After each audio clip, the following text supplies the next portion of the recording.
Hello. Find the reaction at A and B for the beam loaded as shown in the figure. இது ஒரு அண்ணா யூனிவர்சிட்டியில் கேட்ட ஒரு கேள்வி. அதுதான் இந்த வீடியோவில் நம்ம சால்வ் பண்ண போகிறோம். இதுக்கு பேர் என்ன, ரியாக்ஷன் கண்டுபிடிக்க சொல்லியிருக்காங்கன்னா, நமக்கு இங்கே ஒரு பீம் கொடுத்துருக்காங்க. பீம்னா ஏதோ ஒன்று ஹோல்ட் பண்ணுறது, தாங்கிறதுக்காக பீம் கொடுத்துருக்காங்க. அந்த பீமை சப்போர்ட்ஸ் தாங்க போகுது. ஏ அண்ட் பி அப்படின்னு ரெண்டு இடத்துலையும் சப்போர்ட்ஸ் இருக்குது. அது ஹோல்ட் பண்ணி தாங்க போகுது. இப்போ ஏல பார்த்தீங்கன்னா நமக்கு ஒரு சப்போர்ட் இருக்குது. அந்த சப்போர்ட் பேர் என்ன சப்போர்ட்னா ஹிஞ்சுடு சப்போர்ட் அப்படின்னு சொல்லுவாங்க. இது மாதிரி ட்ரையாங்கிள் மாதிரி அதை டினோட் பண்ணுவாங்க. இந்த ஹிஞ்சுடு சப்போர்ட் ஏ லொக்கேஷனில் இருக்கிறதுனால இப்போ இந்த டயக்ராமுக்கு பதிலாக, இந்த ட்ரையாங்கிளுக்கு பதிலாக நம்ம என்ன பண்ண போகிறோன்னா, we are going to draw AX and AY. இதை வரைவோம். சரியா? ஸோ எனக்கு ரைட் சைடில் எனக்கு என்ன இருக்குன்னா, இதை மாதிரி ஒரு ட்ரையாங்கிள் ப்ளஸ் அண்ட் இங்கே ஒரு ரெண்டு ரோலர் ரவுண்ட் மாதிரி கொடுத்துருக்காங்க. இதை நான் என்ன பண்ணணும்னா, இது லொக்கேஷன் பி தானே, இந்த படத்தை வரைகிறதுக்கு பதிலாக, இந்த ட்ரையாங்கிள் போட்டு வரைகிறதுக்கு பதிலாக அது ஹோல்ட் பண்ணுது.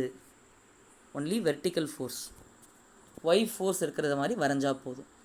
இந்த பிங்கிறது அந்த லொக்கேஷனை குறிக்கக்கூடியது, ஒய்ங்கிறது எந்த டைரெக்ஷனில் அந்த ஃபோர்ஸ் இருக்குது அப்படிங்கிறத டினோட் பண்ணக்கூடியது. இப்போ இந்த பீமை நான் வரைஞ்சிருக்கேன் ஒரு ப்ரௌன் கலரில். அதில் நான் ரெண்டு லொக்கேஷன் நான் இங்கே ஐ ஹவ் டினோட்டட். அந்த இடத்துல I am going to draw AX and AY. இந்த இடத்துல லெஃப்ட் சைடில் AX and a vertical force AY and a vertical force BY. இப்போ பார்த்தீங்கன்னா இன்னொரு லோடு மட்டும் இருக்குது. I will show you. இப்போது இங்கே எனக்கு பார்த்தீங்கன்னா I have only one load, ஒரு லோடு இருக்குது. அந்த லோடுக்கு பேர் என்னென்னா கான்சன்ட்ரேட்டட் லோடு அப்படின்னு சொல்லுவாங்க. அந்த concentrated load 20 newton, 3 meters, 3 meter லெஃப்ட்லேருந்து 3 மீட்டரில் இருக்குது. நான் அதை வரையணும்.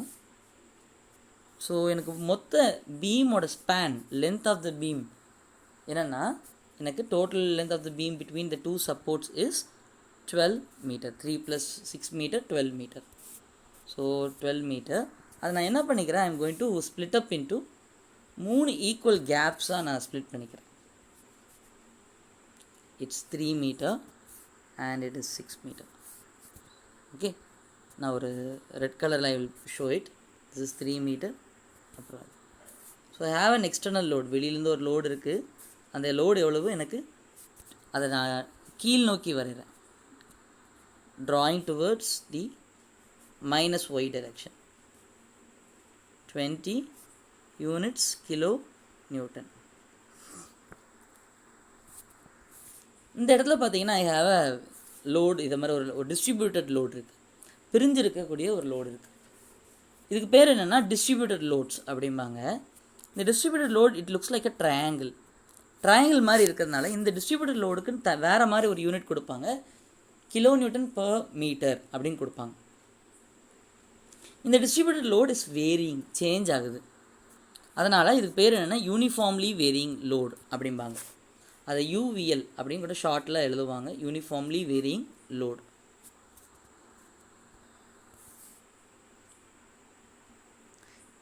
இந்த யூனிஃபார்ம்லி வேரியிங் லோடு அல்லது யூனிஃபார்ம் லோடு, இந்த லோடெல்லாம் kilo newton per meter. Uniformly varying load. So ஒரு மீட்டருக்கு என்ன ஆகுதுன்னா 12 கிலோ நியூட்டன் இன்க்ரீஸ் ஆகுது அப்படின்னு கொடுத்துருக்காங்க. So kilo newton per meter இங்கே 12 கொடுத்துருக்காங்க. அதனால் ஒரு meter for 1 each meter 12 kilo newton is going to increase, கூட போகுது அப்படின்னு கொடுத்துருக்காங்க. ஸோ ரைட் ஹேண்ட் சைடில் எப்படி இருக்குது, 10 கிலோ நியூட்டன், ஒரு மீட்டருக்கு 10 கிலோ நியூட்டன் இன்க்ரீஸ் ஆகிற மாதிரி எனக்கு டினோட் பண்ணியிருக்காங்க. இது பேர் யூனிஃபார்ம்லி வேரியிங் லோடு. இந்த வேரியிங் லோடை இப்போது நம்ம என்ன பண்ணணும், நம்ம எல்லாம் இங்கே டீலிங் வித் என்னது, நமக்கு ஃபோர்ஸ் என்ன இது பண்ணுறோம், இதனுடைய units kilo newton per meter இருக்குது. இந்த வேரியிங் லோடை சேஞ்சிங் லோடு ஆர் சம்திங் இதை நம்ம கிலோநியூட்டனாக மாற்றணும், ஃபோர்ஸாக மாற்றணும். ஃபோர்ஸுக்கு கிலோநியூட்டன் தான் நம்மளுடைய யூனிட். அப்படிங்கும்போது இந்த யூனிஃபார்ம்லி வேரியிங் லோடை நம்ம எப்படி நம்ம ஒரு சேவையை கான்சன்ட்ரேட்டட் லோடாக மாற்றுறதுனா, அதாவது இந்த டிஸ்ட்ரிபியூட்டட் லோடு, இந்த பிரிஞ்சு இருக்கக்கூடிய load has to do the same work, அதே வேலையை பண்ணணும்.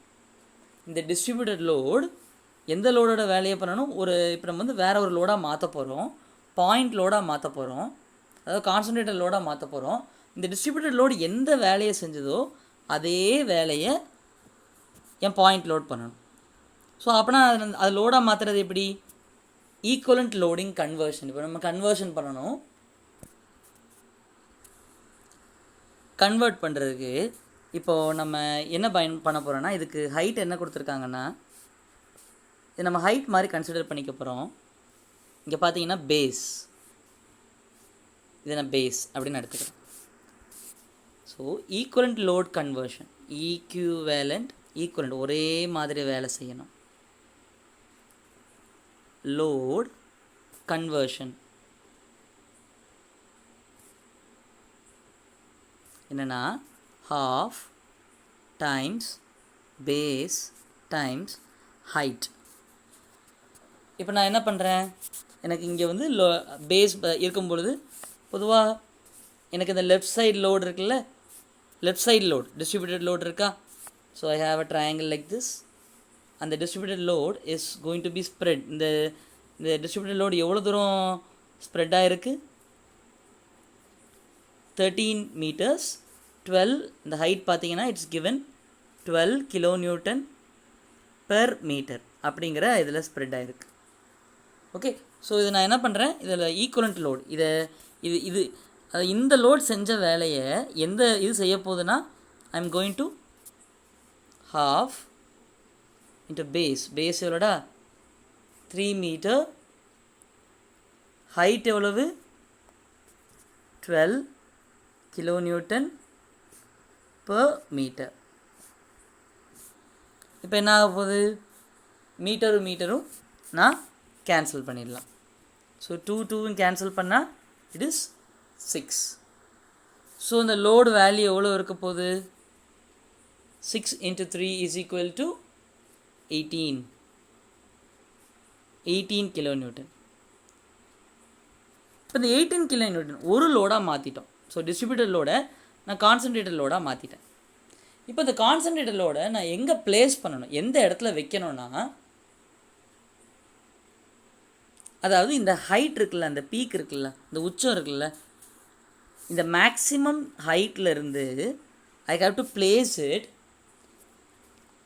இந்த பேஸினுடைய தூரத்தில் பேஸ் பை 3 அந்த இடத்துல I have to place this, இதை நான் வைக்க வேண்டும். அதாவது இதனுடைய சென்ட்ராய்டு, ஜாமெட்ரிக்கல் சென்ட்ராய்டு, இந்த ட்ரையாங்கிளுடைய சென்ட்ராய்டில் நான் பிளேஸ் பண்ண போகிறேன். சரியா? இந்த லோடை எந்த லோடை நான் பிளேஸ் பண்ண போகிறேன், I am going to place it என்னது half into W into B. சரியா? ஸோ இப்போ எனக்கு இந்த 18 kilonewton வந்துச்சுல்ல, அது நான் எங்கே வைக்க போகிறேன், எனக்கு 3 meters, இதை நான் ஈக்குவல் டிஸ்டன்ஸாக நான் பிரிச்சுக்கிறேன். பிரித்த பிறகு I am going to place it எந்த இடத்துல வைக்க போகிறேன்,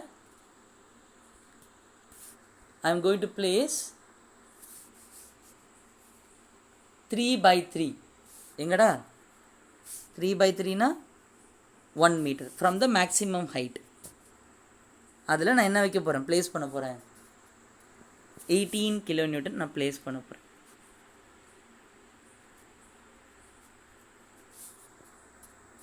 ஓகேவா? 18 kilonewton I am going to place it. இப்போ அதே மாதிரி ரைட் சைடில் இருக்கக்கூடிய லோடு, ரைட் சைடில் என்ன லோடு இருக்குது, it is 10 kilonewton per meter. அதை நான் லோடிங் கன்வர்ஷன் பண்ணலாமா? இஃப் ஐ கன்வெர்ட், என்னோடய ஹைட் வந்து 10 kilonewton per meterல இருக்குன்னா, ஸோ அதை நான் 3 ஈக்குவல் பங்காக பிரிச்சுக்கிறேன். 2 meter, 2 meter and 2 meter.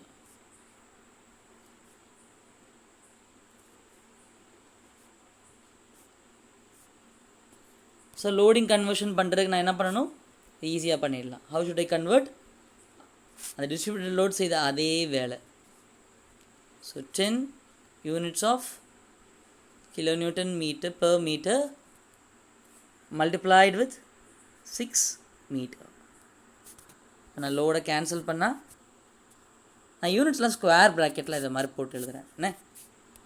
So other than then what I'm going to do, ரெண்டு கேன்சல் பண்ணால் it becomes 3. So that is what 30 kilonewton. எந்த இடத்துல பிளேஸ் பண்ண போகிறேன், I'm going to place it from here. அப்போது இந்த ட்ரையாங்கிள் லோடை வரையக்கூடாது. I should not draw this triangle load. நான் ஈக்குவலண்ட்டாக கன்வெர்ட் பண்ணிட்டோம்ல, இந்த ட்ரையாங்கிள் லோடை தான் நம்ம என்ன பண்ண போகிறோம், இது செஞ்ச வேலை யார் பண்ண போகிறா, it's going to do by a load of 30 kilonewton and it has to be placed எந்த இடத்துல வைக்கணும், from the maximum height, அந்த உச்சத்தில் இருந்து இந்த பேஸினுடைய தூரத்தில் b/3 அப்புறம் 2 மீட்டர் தானே. மொத்தம் 6 3 டிவைட் பண்ணால் என்ன வரப்போகுது, எனக்கு 2 மீட்டர்ஸ் தான் வரப்போகுது. அதனால் இங்கேருந்து நான் வைக்க போகிறேன் 30 kilonewton நான் வைக்க போகிறேன். 30 kilonewton ப்ளேஸ் பண்ணிட்டேன். ஸோ இங்கேருந்து 2 மீட்டர், இங்கே ஃப்ரம் த ரைட். இப்போ இது எல்லாத்தையும் நான் என்ன பண்ணுறேன், அந்த பீமில் நான் ஐம் கோயிங் டு ட்ரா. பீமை மட்டும் வரைஞ்சி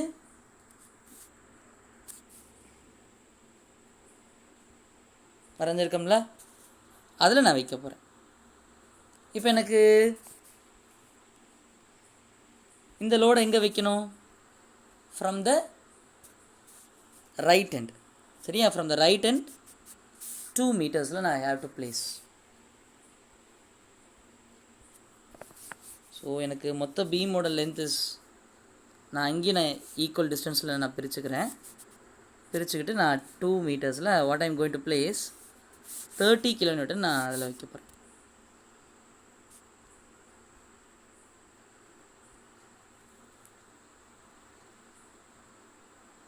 வச்சுட்டேன். ஸோ அடுத்த லோடு வந்து 18 kilonewton மீட்டர்ஸ் இருக்குல்ல, அதை நான் எவ்வளோ தூரத்தில் வைக்கிறேன், ஃப்ரம் த லெஃப்ட் ஹேண்ட் அதுலேருந்து நான் எவ்வளோ தூரத்தில் ப்ளேஸ் பண்ணுறேன், 1 மீட்டர்ஸில் ப்ளேஸ் பண்ணியிருக்கேன். So from the left hand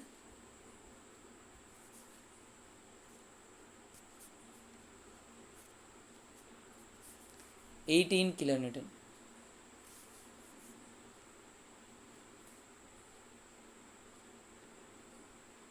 okay, இப்போ என்ன கேள்வி என்ன, I am asked to find the support reaction. Okay, support reaction கண்டுபிடிக்கிறதுக்கு இந்த பீம் நான் என்ன பண்ண போகிறேன், I am going to consider the beam to be in equilibrium. ஈக்லிபிரியம்னு கன்வெர்ட் பண்ணால் what should I do, summation of f vector should be equal to 0 vector and summation of moment vector should be equal to 0 vector. ஏன்னா இது ஒரு பாடினா இந்த ரெண்டு கண்டிஷனை satisfy பண்ணணும். பார்ட்டிக்கல்னால் ஃபஸ்ட் கண்டிஷனை மட்டும் சாட்டிஸ்ஃபை பண்ணால் போதும். ஸோ மொமெண்ட்னா என்ன, summation of moment should be equal to summation of moment due to couple plus summation of moment due to force. இங்கே ஏதாவது கப்புள் அப்படிங்கிற மாதிரி இந்த சிஸ்டத்தில் ஏதாவது இருக்கா, there is no couple. இதையும் நான் ஈக்குலிபிரியம் பண்ணணும், 0 வெக்டருக்கு ஈக்குவேட் பண்ணணும். ஸோ இந்த சிஸ்டத்தில் ஏதாவது கப்புள் இருக்கா, I have distributed load and concentrated load, no couple. So அதனால் எந்த மொமெண்ட்டும் வரதுக்கு வாய்ப்பு இல்லை. ஸோ நான் என்ன பண்ணால் போதும், summation of moment of due to force மட்டும் கண்டுபிடிச்சா போதும். So summation of moment due to ஃபோர்ஸ்க்குன்னா we need a pivot point, ஒரு பிவோட் பாயிண்ட் வேணும். அந்த பிவோட் பாயிண்ட் எப்பொழுது எதை எடுக்கலாம்னா, எங்கே மேக்ஸிமம் அன்னோன்ஸ் இருக்கோ அதில் எடுத்துடலாம். எனக்கு எங்கே மேக்ஸிமம் அன்னோன்ஸ் இருக்குது, ஏ பாயிண்டில் தான் மேக்ஸிமம் அன்னோன்ஸ் இருக்குது. So pivot point I am going to consider as A point. சரியா, ஸோ இப்போ நான் இந்த பீமில் what I'm going to do, I am going to do 2 equilibrium, summation of force equal to 0 and summation of moment equal to 0. Summation of moment equal to 0 vector that is equal to moment vector force வெக்டரும் equal தான், both are same. இப்போ என்னோடய beam தான் Susan for analysis, இதுதான் நான் ஆய்வுக்கு தேர்ந்தெடுத்திருக்கிறேன். So அதில் இருக்கக்கூடிய மொத்த ஃபோர்ஸ் நான் எழுதணுன்னா what I'm going to write. So equilibrium அப்படிங்கிற பட்சத்தில் I am going to teach you a small trick. இப்போது summation of force vector equal to 0 வெக்டர்னா என்ன அர்த்தம்னா, summation of force in the x direction. இது எப்படி எழுதுனா, டூ டைமென்ஷனல் ப்ராப்ளம்னால summation of force in the x direction plus summation of force in the y direction அப்படின்னு நான் எழுதிக்கலாம்.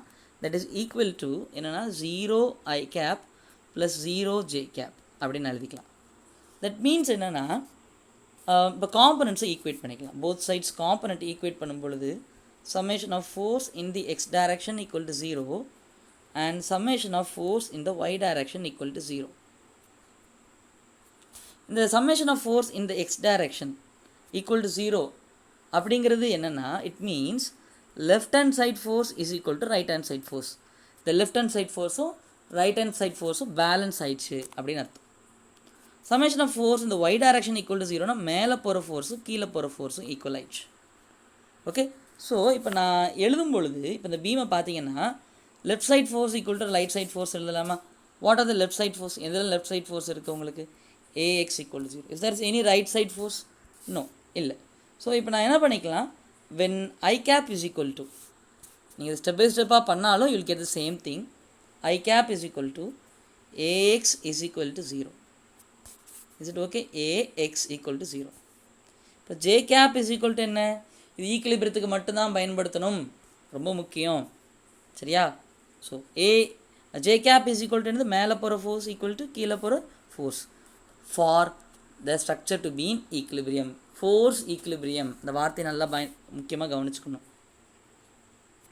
மேலே போகிற ஃபோர்ஸ் இதெல்லாம் AY ப்ளஸ் BY,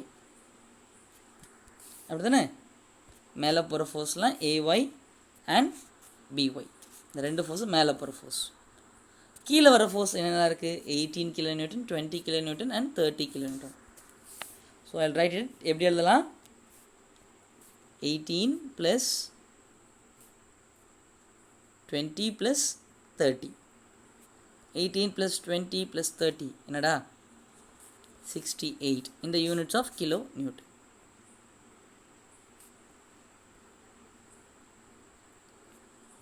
சரியா? ஸோ இப்போ அடுத்து நான் பார்க்கும் பொழுது மொமெண்ட் ஈக்குலிபிரியம் பார்க்கலாமா? Moment has to be taken with respect to the point என்னது? Force vector F. இதுக்கு பெஸ்ட்டு சாய்ஸ் வெக்டரில் போகிறது தான் மொமெண்ட்டுக்கு பெஸ்ட்டு சாய்ஸ். ஸோ அதனால் I will go with the best choice. Summation of moment about the force with respect to A. இப்போ நான் எழுதும்போது I have 3 load points. Load points எனக்கு இருக்குது. படத்தில் அந்த பாயிண்ட்ஸுக்கு எதாவது நேம் கொடுத்துருக்காங்களா? No. So I am going to give load பாயிண்ட்ஸுக்கு நான் நேம் கொடுக்க போகிறேன். இந்த லோட் பாயிண்ட்ஸுக்கு நான் நேம் கொடுத்தேன்னா வாட் ஐ வில் ஹேவ், எனக்கு C, D and E கொடுத்துட்டேன். ஓகே, நான் கன்வெர்ட் பண்ணிட்டேன். ஸோ ஹவுல ரைட் இது எழுதும்பொழுது மொமெண்ட் ஆஃப் ஃபோர்ஸ் அப்படின்னா என்னென்னா, position vector of the force at C with respect to A, the pivot point, crossed with force at C. வேறு எங்கெல்லாம் ஃபோர்ஸ் இருக்குது? Cயில் ஃபோர்ஸ் இருக்குது, Aலையும் ஃபோர்ஸ் இருக்குது. A with respect to A crossed with force at A. அடுத்து வேறு எங்கே force இருக்குது? I have the force at D. So position vector of the force at B with respect to A crossed with force at B plus position vector of the force at D with respect to A crossed with force at D plus position vector of force at E with respect to A crossed with force at E. So force at, இப்போ நான் முதல் விஷயம் சொல்கிறேன். A with respect to A. A with respect to A என்ன? What's the position vector of A with respect to A? அதான் முதல்ல முடிப்போம். F vector A. So what is position vector of A with respect to A vector with respect to A is 0 vector. So force at A என்ன AX I cap and AY J cap. So 0 vector crossed with anything is 0 vector. So இதை நம்ம என்ன பண்ணிடலாம், we can remove it.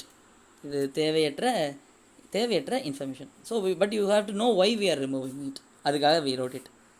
So C with respect to A. So C எவ்வளோ தூரத்தில் இருக்குது, C is at ஏலேருந்து C எவ்வளோ தூரத்தில் இருக்குது, it's at 1 meter. So RC with respect to A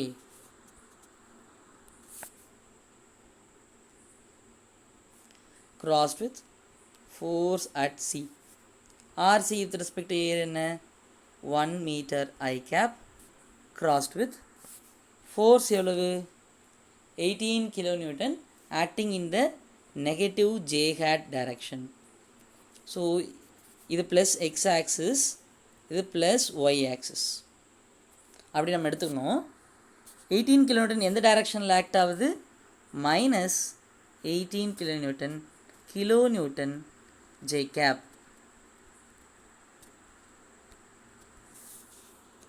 முதல்ல நம்ம சைன்ஸை மல்டிப்ளை பண்ணிடுறோம். Plus into minus is minus. அடுத்த வேல்யூவை மல்டிப்ளை பண்ணணும். 1 into 18 is 18. அடுத்து யூனிட்டை மல்டிப்ளை பண்ணுவோம். Meter into kilonewton.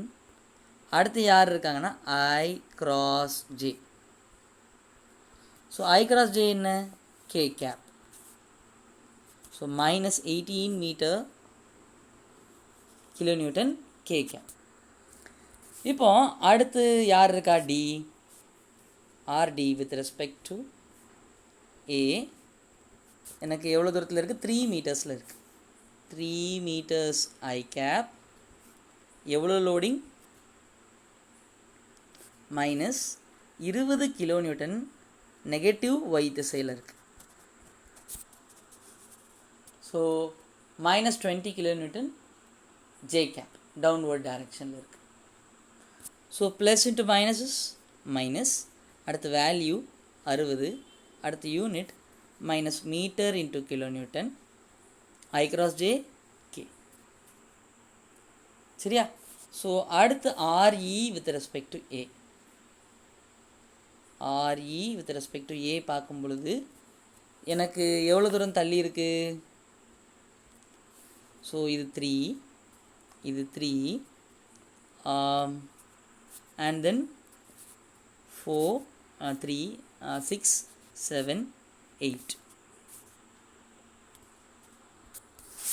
சாரி 8 இல்லை, அங்கே 1 மீட்டர் கம்மியாலாம் இருக்குது. 2 மீட்டரில் அங்கே தள்ளி வச்சுருந்தோம், அப்படி தானே? So 1 minute. So 9 minus 2 is 7. Okay, 9 minus 2 is 2 meter தான் தள்ளி வச்சோம்.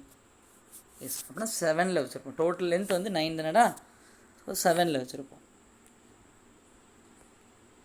So it is 7 meters and 30 kilonewton downward direction.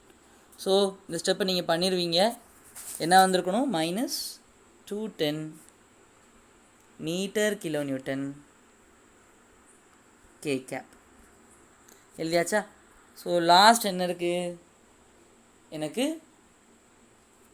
B. Position vector of B with respect to A எவ்வளவு, 9 meter i cap crossed with by. byக்கு எனக்கு unit கிடையாது, கண்டுபிடிச்ச பிறகு தான் தெரியும். ஆனால் டைரக்ஷன் நம்ம என்னது, ப்ளஸ் டைரக்ஷனில் வச்சுருக்கோம். ஸோ எப்படி எழுதலாம், 9 by யூனிட்ஸ் என்ன, மீட்டர், அப்புறம் i cross j k cap. எழுதியாச்சா? ஸோ இப்போ எல்லாத்தையும் எடுத்து நான் ப்ளக்இன் பண்ணுறேன். இப்போ நான் எனக்கு என்ன வரும், force at C with respect to A. தனித்தனியாக கண்டுபிடிச்சது எல்லாத்தையும் இப்போ நம்ம சப்ஸ்டியூட் பண்ணோம்னா ஒவ்வொரு RC with respect to A நம்ம என்ன கண்டுபிடிச்சிருந்தோம்,